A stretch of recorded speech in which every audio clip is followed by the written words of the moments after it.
अस्सलाम वालेकुम फ्रेंड्स, मैं रेहान सरफराज आपके साथ एक नई वीडियो के साथ हाजिर हूँ। आपको बताइए कि हमारे चैनल पे जो लोग नए हैं उनके लिए छोटी सी गाइडेंस कि हम लोग पाकिस्तान स्टॉक एक्सचेंज में और म्यूचुअल फंड्स में इन्वेस्ट करने के लिए गाइड करते हैं। आज नई मार्केट ओपन हो रही है, दोबारा से ईद की छुट्टियों के बाद मैं सोचा कि एक छोटी सी गाइडेंस आपके लिए और एक बेंचमार्क क्रिएट कर देते हैं। आपको पता है आज काफ़ी मार्केट अप जाएगी। सब फाइनेंशियल गुरुज यही कह रहे हैं क्योंकि काफ़ी लंबा गैप हो गया और उसके बाद आज अप राइज के काफ़ी चांसेस है, स्पेशली SNGPL में। अगर आप ने किसी ने भी SNGPL के शेयर्स परचेज नहीं किए हुए तो kindly as early as possible आज ट्राई करें। जो ही मार्केट ओपन होती है तो एक नॉर्मल लिमिट लगा के, लिमिट ऑर्डर एटलीस्ट 55-54 का लिमिट ऑर्डर लगा के या 53 का एटलीस्ट लगा के तो उसके 500 की लॉट एक बाई कर लें। आपको शॉर्ट टर्म के लिए उसका फ़ायदा होगा क्योंकि उसकी प्राइसेस अप जाने वाली है, लाइक 57-58 तक तकरीबन जाएंगी। यही हमारी गाइडेंस होती है कि आप शॉर्ट टर्म प्रॉफिट कितना जनरेट कर सकते हैं। मेरा टारगेट होता है जो स्टार्टर इन्वेस्टर्स हैं वो तकरीबन 1000 to 5000 डेली जनरेट करें with the portfolio of around 5 lakh to 6 lakh. सही है, तो मैं डिफरेंट पोर्टफोलियोज़ आपको गाइड करते रहता हूँ और हम लोग नेशनल न्यूज़ भी डिस्कस करते रहते हैं। आज हमारा क्योंकि मार्केट ओपन हो रही है और सब नेशनल न्यूज़ भी डिस्कस करने के लिए हमारे पास है, तो मैं आप सबसे पहले नेशनल न्यूज़ से डिस्कस स्टार्ट करता हूँ और फिर हम लोग उसके साथ साथ गाइड भी करते रहेंगे कि आज किसकी बाइंग करनी है और किसकी सेलिंग करनी है, जैसे हम नॉर्मल कोर्स ऑफ बिजनेस में करते हैं। सबसे पहली न्यूज़ तो आपको पता ही है कि कोविड के केसेस पाकिस्तान में काफ़ी अप राइज पे है। तो अगर मैं एग्जैक्ट नंबर्स आपको बताऊँ तो 6.3% अप राइज है और जो सबसे ज़्यादा है विच इज़ हाईएस्ट फ्रॉम मई 2020। अब हमारा कर्व काफ़ी अच्छा जा रहा था, काफ़ी अच्छा डाउन जा रहा था, लेकिन दोबारा ये अप राइज की तरफ है। तो आपने इसको ज़रा ध्यान में रखना है क्योंकि मार्केट जो है वो आपको पता ही है मार्केट सेंटीमेंट पे डिपेंड करती है और मार्केट सेंटीमेंट अगर केसेस हाई हो रहे हैं तो मार्केट सेंटीमेंट डाउन होगा। लेकिन चूँकि आपको पता है छुट्टियाँ काफ़ी ज़्यादा थी तो मार्केट काफ़ी अच्छी ओपन होने के चांसेस हैं। तकरीबन 2158 केसेस है अप प्राइस की तरफ से, ये आप एक दफ़ा देख लीजिएगा। एक बहुत अच्छी न्यूज़ आई है US की तरफ से। आपको पता है काफ़ी डिस्कशन हो रही थी FATF पे और जिन लोगों को FATF का आइडिया नहीं है उनके लिए छोटी सी इन्फॉर्मेशन के ये फाइनेंशियल एक्शन टास्क फोर्स होती है। ये आपको वाइट लिस्ट ग्रेड लिस्ट की लिस्टिंग है कि आप वेदर आप अच्छे बिजनेस कर रहे हैं या नहीं और ओवरऑल मार्केट में आपकी क्या सिचुएशन है। तो उसमें पाकिस्तान आपको पता है ग्रे लिस्ट में ऑलरेडी काफ़ी कोशिश कर रहा है वाइट में आने की, लेकिन आपको पता है इंडिया और बहुत सारे अदर कंट्रीज़ इसमें प्रॉब्लम क्रिएट कर रहे होते हैं। तो इसमें US ने कहा है कि पाकिस्तान बहुत अच्छी एफर्ट्स कर रहा है अपनी टास्क फोर्स की और टेररिज्म एक्टिविटीज़ बिल्कुल मिनिमम लेवल पे है और पाकिस्तान इंशाल्लाह बहुत जल्द शायद नेक्स्ट रिव्यू में वाइट लिस्ट में आ जाएगा। ये एक बहुत अच्छी न्यूज़ है US ने, इसका मार्केट के ऊपर काफ़ी पॉजिटिव इम्पैक्ट पड़ेगा। अच्छा, एक और बहुत इन्फॉर्मेटरी न्यूज़, और आपको पता है कि हमारा करंट अकाउंट डेफिसिट हमेशा ही प्रॉब्लम रहती है, लेकिन ये ऑल टाइम लो मैं आपको बता रहा हूँ। ये नहीं बता रहा कि आपको last 1 year, last 2 year, all time low, like you can say last 10 years में ये 1.9 बिलियन पे आ चुका है, जो कि फाइनेंशियल ईयर 2021 का है, जो कि लास्ट 10 ईयर्स में सबसे लो है। So it's very good thing. हाँ, आपको पता ही है रुपी हमारा थोड़ा लो पे गया हुआ है। उसकी एक छोटी सी रीज़न है क्योंकि छुट्टियां थी गल्फ़ में और रेमिटेंस हमारी कोई भी नहीं आई और इंपोर्ट्स चलती रहीं, तो उसकी वजह से हमारा रुपी पे थोड़ी सी डिवेल्यू हुआ है, लेकिन उसका कोई बड़ा इम्पैक्ट नहीं आएगा। क्यों? इसलिए क्योंकि जो ही छुट्टियां गल्फ़ में हाथ फिनिश होंगी, जो कि कल से हो चुकी है ऑलरेडी, हमारी रेमिटेंस दोबारा नॉर्मलाइज हो जाएगी और तो हमारा रुपी से जो प्रेशर है वो उठ जाएगा। आपने उसकी टेंशन नहीं लेनी। एक और तरीन साहब ने बहुत अच्छा एफर्ट किया है कि उन्होंने कहा है कि हम कैपिटल मार्केट्स को डायरेक्टली जो है ना मॉनिटर करेंगे और प्लस उनमें इन्वेस्ट करने वालों को सपोर्ट भी देंगे। ये एक बहुत अच्छी चीज़ है। आप काइंडली इसको रिव्यू करते रहिएगा क्या नए फैक्टर्स आ रहे हैं, क्या नई इन्फॉर्मेशन आ रही हैं, और मैं भी आपके साथ शेयर करता रहूँगा कि कोई शाउट आउट आया। नॉर्मली मैं आपको शाउट आउट देता रहता हूँ, जैसे आज मैंने शाउट आउट दिया SNGPL का। मैं खुद मेरे पास SNGPL के शेयर से तकरीबन 49-50 के मैंने बाई किए थे और अब 56-57 को ट्रेड हो रहे हैं। तो आप अंदाज़ा कर सकते हैं कि अगर आपके पास 1000 की लॉट होती है, 2000 की लॉट होती है, तो आप कितना ज़्यादा ऊपर जाते हैं। एक और इंटरेस्टिंग बात TPL की शेयर्स की के ऊपर जाने के काफ़ी चांसेस हैं। क्यों? क्योंकि वो भी रियल एस्टेट में अपनी इक्विटी इन्वेस्टमेंट कर रहे हैं। तो काइंडली ज़रा TPL के ऊपर भी नज़र रखिएगा। ये बहुत बड़ा इन्वेस्टमेंट पोर्टफोलियो है, जो कि 250 मिलियन का इन्वेस्टमेंट पोर्टफोलियो है। वो हम लोग रियल एस्टेट सेक्टर में बूम आने के लिए, जो बूम आने की वजह से आप इन्वेस्ट कर रहे हैं। सो ये एक बहुत बड़ा फैक्टर है, ये काइंडली इसको भी नोटिस में रखिएगा। और लास्टली आपको बताया, सिंध ने बहुत हाई रिस्ट्रिक्शंस लगा दी कोरोना वायरस के केसेस बढ़ने की वजह से। सो इसको भी अपनी मार्केट सेंटीमेंट पे देखिएगा। जो लोग स्पेशली कराची स्टॉक एक्सचेंज में इन्वेस्ट कर रहे हैं वो काइंडली ज़रा इसके ऊपर नज़र रखें। बाकी जो कंपनीज, जो लोगों के पास बाइक असेंबलर्स के शेयर्स हैं लाइक हीरो या दूसरी तीसरी कंपनी बाइक असेंबलर्स हैं, हीनो है, तो जिनके पास उनके शेयर्स हैं वो काइंडली अपने शेयर्स थोड़ी देर के लिए होल्ड करें, क्योंकि उनके शेयर्स की प्राइसेस अप प्राइस जाने वाली है। उसकी दो मेन रीज़न हैं। पहली ये कि उन जो असेंबलर्स हैं उन्होंने प्राइसेस काफ़ी हाई किए हैं, तो उसकी वजह से उनकी मार्केट इक्विटी और उनकी बैलेंस ऑफ एसेट्स काफ़ी बढ़ने के चांसेस हैं। सो इसलिए विद इन 2 वीक्स और 3 वीक्स आप देखेंगे कि there is an uprise in the bike assemblers. So specially अगर आपके पास होंडा के शेयर्स हैं, आपके पास यामाहा के शेयर्स हैं, और अगर आपके पास बाइक असेंबलर्स दूसरी जापानीज़ और चाइनीज़ कंपनी के इवन शेयर्स हैं, जैसे आपको पता है अल्फ्रेड और अदर्स, तो उसके लिए भी अगर आपके पास शेयर्स हैं तो काइंडली उसको होल्ड कर लें फॉर 1 वीक और so, maybe 2 weeks I would say. So उसका जो है ना बहुत इम्पैक्ट आने वाला है नियर फ्यूचर में। दूसरी एक और चीज़ ये है कि नई कंपनीज़ को एंटर करने के लिए रूल्स ऑफ बिज़नेस जो है स्टेट बैंक ने काफ़ी ईज़ किए हैं। इमरान खान आपको पता है काफ़ी दिनों से ये ट्राई कर रहे थे कि रूल्स ऑफ बिज़नेस ईजी करने। और जैसे मैं आपको दुबई की भी एग्जांपल देता हूँ, शेख मोहम्मद ने सबसे पहला जो इनिशिएटिव लिया था वो यही था कि रूल्स ऑफ बिज़नेस ईजी कर दो। इतना ईजी है वहाँ पे कंपनी ओपन करना कि आप समझें, आपके पास अगर 12,000 दिरहम्स हैं तो विद इन अ डे आप एक नई कंपनी ओपन कर सकते हैं। सो इतना इजी है rules of business. Bills generate हो जाते हैं, एतसलात के बिल्स जनरेट हो जाते हैं, मोबाइल कनेक्शन आ जाते हैं, इलेक्ट्रिसिटी कनेक्शंस आ जाते हैं, anything you want you will get in one day.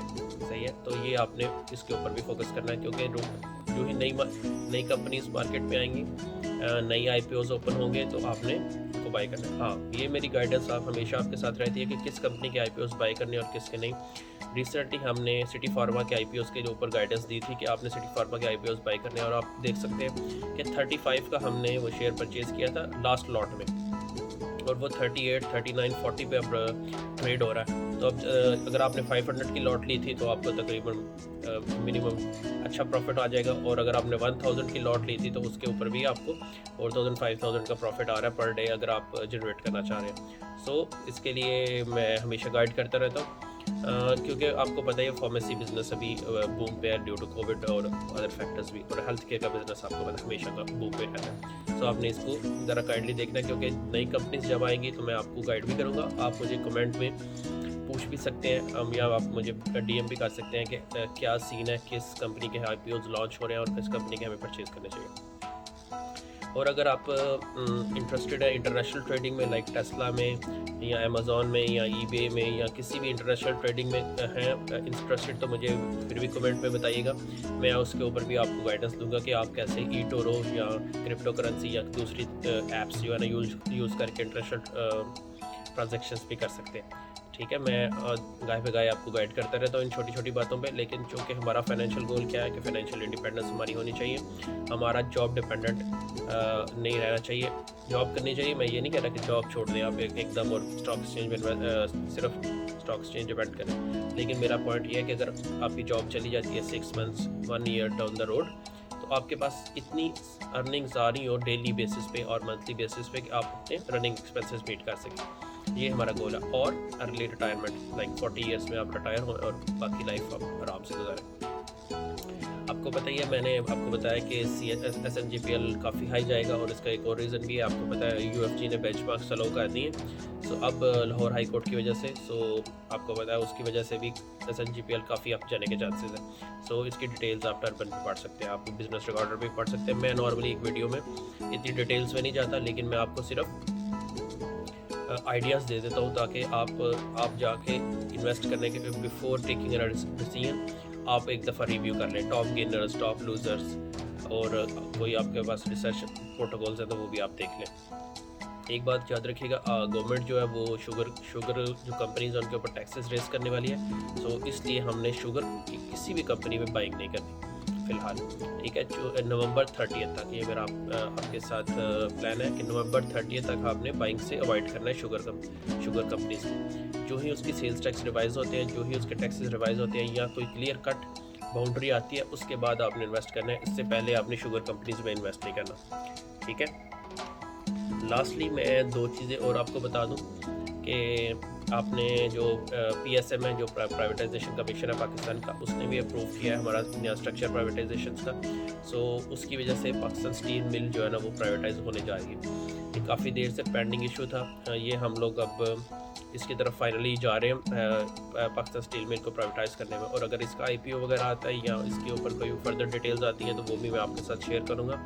और ये एक बहुत प्रॉफिटेबल कंपनी होगी। ये सिर्फ और सिर्फ प्रॉफिटेबल इसलिए नहीं है क्योंकि इसमें गवर्नमेंट के इन्वॉल्व है और उसके फैक्टर्स इन्वॉल्व है। अगर जो ही ये इसका IPO जाता है और ये इसके board of directors privately manage होते हैं, जैसे आपको पता है US वगैरह में, यूरोप में क्या होता है, कंपनी गवर्नमेंट ही होती है लेकिन उसके बोर्ड ऑफ डायरेक्टर्स दूसरी कंपनीज प्राइवेट होती हैं। आपको मैं अक्सर दुबई, सऊदीया, गल्फ़ की एग्जांपल्स देता रहता हूँ। दुबई में एक बहुत अच्छी एग्जांपल है मुबादला की। सो गवर्नमेंट हॉस्पिटल्स होते हैं, उनके ऊपर एक मुबादला हेल्थ केयर है, वो उनको मैनेज करती है। बोर्ड ऑफ डायरेक्टर्स प्राइवेट होते हैं तो वो बहुत अच्छी तरीके से मैनेज होती है। तो इसलिए अगर कोई भी किसी किस्म का IPO लॉन्च होता है पाकिस्तान स्टील मिल का या दूसरी किसी भी गवर्नमेंट इंस्टीट्यूशन का, तो मैं आपको उसके ऊपर भी गाइड करूँगा कि आपको कैसे करना है, ठीक है। एक लास्ट और फाइनल इंफॉर्मेशन आपको मैं दे दूँ, करंट अकाउंट डेफिसिट का आपको मैंने ऑलरेडी बता दिया। जो है ना, गवर्नमेंट ने एक और फॉरेन लोन लिया है 2021 के लिए रेमिटेंस को मैनेज करने के लिए, प्लस अपने लोन्स पे ऑफ करने के लिए तकरीबन $34 मिलियन का। सो वो भी काफ़ी अप्रूवल की स्टेज में है। उसमें तकरीबन $4.2 बिलियन जो है ना वो डिसबर्स भी हो चुके हैं। सो इसलिए आप इसके बारे में टेंशन नहीं लेनी कि इधर पाकिस्तान स्टॉक एक्सचेंज या ओवरऑल बॉन्ड्स या उनकी वैल्यू हाई जाएगी या लो जाएगी। इसके ऊपर आपने बिल्कुल टेंशन नहीं लेनी क्योंकि इसकी वैल्यू हाई ही जाने वाली है और पाकिस्तान स्टेबिलिटी की तरफ जा रहा है। आपको पता है ग्रोथ रेट ऑलरेडी पाकिस्तान का तकरीबन 4.5 के ऊपर हिट हो रहा है। सो ये आइडियल टाइम है स्टॉक एक्सचेंज में इन्वेस्ट करने का, ये आइडियल टाइम है म्यूचुअल फंड्स में इन्वेस्ट करने का।